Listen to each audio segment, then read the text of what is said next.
সালামু আলাইকুম। রাজনীতিতে উত্তাল ঝড় বইছে। দর্শক, কথা বলছি যে আমরা যদি একটা জরিপ করি রাইট নাও, অধিকাংশ কমেন্টে হয়তো এরকমই আসবে যে এই মুহূর্তে যদি বাংলাদেশের রাষ্ট্র ক্ষমতায় যাওয়ার মতন দাবিদার থাকে দুইটা দল, তো প্রথম ধাপেই বিএনপির নাম আসবে, দ্বিতীয় ধাপে আসবে জামাতের নাম। এনসিপি জোটবদ্ধ হয়ে কোনো না কোনো দলের সাথে কানেক্ট হতে হবে। তো এই যে বিএনপির নেতাকর্মীরা মোটামুটি মনের সুখে একটা নিশ্চিন্ত দিন যাপন করছেন যে আগামী ফেব্রুয়ারিতে যে নির্বাচন হবে বিএনপি আপনার রাষ্ট্র ক্ষমতায় যাবে, অনেকে বিভিন্নভাবে সেলিব্রেশনও করছেন। কিন্তু আপনাদের জন্য বড় ধরনের একটা দুঃসংবাদ আছে। দুইটা জরিপ নিয়ে আমরা যখন কথা বলছি তখন জরিপগুলো দেখাচ্ছে যে একই সংস্থার করা, ব্র্যাকের করা একটা জরিপ, আপনার 10 মাস আগে আর 10 মাস পরে বিএনপির ভোট কমছে।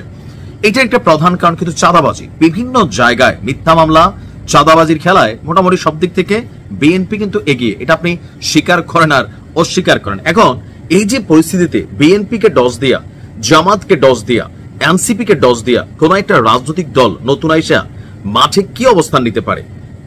আপনি ভাবছেন যে ভাই এগুলা কেমন ধরনের কথা, কোন সেই দল? এখনো নাম আসে নাই, তবে দলটির প্রতীক হতে পারে সম্ভাব্যভাবে বাঁশ। কারণ বাঙালি জাতি বেম্বু খেলে ঠিক থাকে, তবে এই বেম্বু ওই বেম্বু না। সম্প্রতি আপনার অনলাইন কিং যাকে গণনা করা হয়, পিনাকি দা, তারপর হচ্ছেন সাংবাদিক ইলিয়াস, কনক সারোয়ার, তাদের মধ্যে সম্ভবত একটা বৈঠক হয়েছে। সেই বৈঠকে এনসিপি কে আপনার আসলে যেই রাজনৈতিক দল গড়ার জন্য হয়তো তারা চেষ্টা করেছিল সেখানে তারা ব্যর্থ হয়েছে। বিএনপির কাছে তাদের অনেক প্রত্যাশা পূরণ হয়নি। সেই জন্য তারা মনে করছে জরিপে 62% লোক অথবা মতান্তরে 48% লোক, বাট ফাইনালি জরিপে 62% আসছে। যারা ফ্লোটিং ভোটার এই মুহূর্তে সিদ্ধান্ত নিতে পারছে না তারা কোন দলকে ভোট দিবে অথবা কোন দলকে দিবে সেটা প্রকাশ করতে চাইছে না। এই যে 62% ভোটকে টার্গেট করে মাঠে নতুন একটা রাজনৈতিক দল আনতে যাচ্ছে আপনার সম্ভবত পিনাকিদা। এটা নিয়ে আলোচনা আমার ধারণা অলরেডি অনেকটা হয়ে গেছে। আর কে সেই ক্যারেক্টার যিনি হঠাৎ করে এই দেশে এসে জনগণের সামনে এত বড় একটা জায়গা নেওয়ার মতন ক্ষমতা রাখেন? তিনি কেউ না, আমার দেশ পত্রিকার যিনি সম্পাদক আছেন জনাব মাহমুদুর রহমান। এক নামেই সারা বাংলাদেশ যাকে এই মুহূর্তে চিনে, যদিও তিনি একসময় বিএনপি পন্থী বা বিএনপির কি বলে যে জ্বালানি উপদেষ্টা ছিলেন সম্ভবত। তো কেন তিনি আসলে নতুন রাজনৈতিক দল করবেন? যদিও মাহমুদুর রহমানের কাছ থেকে এখন পর্যন্ত আমরা কোনো বক্তব্য শুনি নাই, তবে পিনাকির ভিডিওটা যারা দেখছেন সেখানে পিনাকি তার স্পষ্ট বক্তব্য ছিল। দেখেন, এই পিনাকিদা আপনাদের কিন্তু বস ছিল।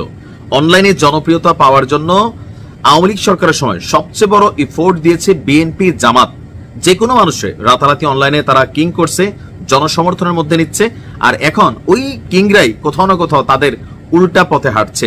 মানে বিএনপির অধিকাংশ নেতাকর্মীরা এখন পিনাকি, ইলিয়াস, সাংবাদিক কনক সারোয়ারকে দেখতে পারে না, যেমনটা আওয়ামী লীগ দেখতে পারতো না। তো এখন এই দেখতে পারা না পারার মধ্যে তারা সীমাবদ্ধ না। তারা চিন্তা করতেছে যে 62% ভোট যেটা আছে ওই ভোটারদেরকে নিয়ে নতুন একটা সিস্টেম চালু করা, নতুন একটা রাজনৈতিক দল গঠন করা। এমনকি এনিয়া পিনাকির টোটাল বক্তব্যের সারমর্ম যদি এক কথায় বলি, আলোচনা মনে করলেন কমপ্লিট। তাহলে অনলাইনে কেন বললেন যে মাহমুদুর রহমান তিনি জানেন না, ওনাকে না জানাই এত বড় একটা ভিডিও বার্তা দিচ্ছে? বিষয়টা আমার কাছে মনে হয় একটা প্রাথমিক আলোচনা হয়েছে। হয়তো মাহমুদুর রহমান সাহেব তিনি আপনার রাজি হন নাই এখন পর্যন্ত, বাট যে কোনো সময় যে কোনো একটা টার্নিং ইস্যু আসতে পারে। যদি আসলে পিনাকি, সাংবাদিক ইলিয়াস, কনক সারোয়ারের সাপোর্টে নতুন কোনো রাজনৈতিক দল মাঠে নামে, এটা আসলে কতটুকু স্টেবল হবে?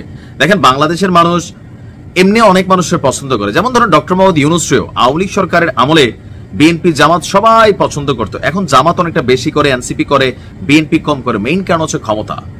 তবে আমার কাছে ব্যক্তিগতভাবে আমার কাছে মনে হয় না যে মাহমুদুর রহমান সাহেব তিনি একটা দল করলে আর দলটার পিছনে পিনাকি, সাংবাদিক ইলিয়াস বা কনক সারোয়ার তারা সাপোর্ট করলে যে একটা রাজনৈতিক দল হইয়া রাতারাতি বিএনপির মতন একটা বড় দল রে, অথবা আওয়ামী লীগের মতন একটা বড় দল রে, বা জামাতের মতন একটা বড় দল রে, অথবা এনসিপির মতন রাইট নাও যে পজিশন আছে তাদের সাপোর্টিং ইস্যু আছে অনেক, তো সেই ক্ষেত্রে নতুন একটা দল এসে ক্ষমতা গ্রহণ করবে, এটা আসলে একটু কঠিন। তবে ভোটের মাঠে জোটের সমীকরণ বদলা যেতে পারে এরকম কোন সিদ্ধান্ত নিয়ে মাহমুদ সাহেব নামলে। কেন ভোটের মাঠে জোটের সমীকরণ? কারণ একটা বিশাল ফ্যান বেস আছে, মাহমুদুর রহমান সাহেবের একটা পরিচিতি আছে। তো সেখান থেকে নতুন কোন রাজনৈতিক গোষ্ঠী তৈরি হলে সবাই সাথে ঝাঁপাইয়া পড়ে। কেন? পদ পদবিগুলো সহজে পাওয়া যায়, এমপি টিকিট সহজে পাওয়া যায়। তো এরকম হয়তো অনেকে দল ছুটে এখানে চলে আসতে পারেন। আসলে বাংলাদেশে সব সম্ভব। আগামী নির্বাচনকে ঘিরে তারেক রহমান বলছিলেন যে এবারে নির্বাচন হবে ইতিহাসের সবচেয়ে বড় কঠিন নির্বাচন। আসলে তারা রাজনীতিবিদ, অনেক কিছু আগে থেকে বুঝতে পারে। তবে নতুন এই উটকো ঝামেলা নিয়ে আদৌ প্রস্তুত কিনা বিএনপি অথবা অন্যান্য দলগুলো, সময় বলে দেবে। পিনাকিদার ভিডিওর এই আসল উদ্দেশ্য কি। ভালো থাকুন।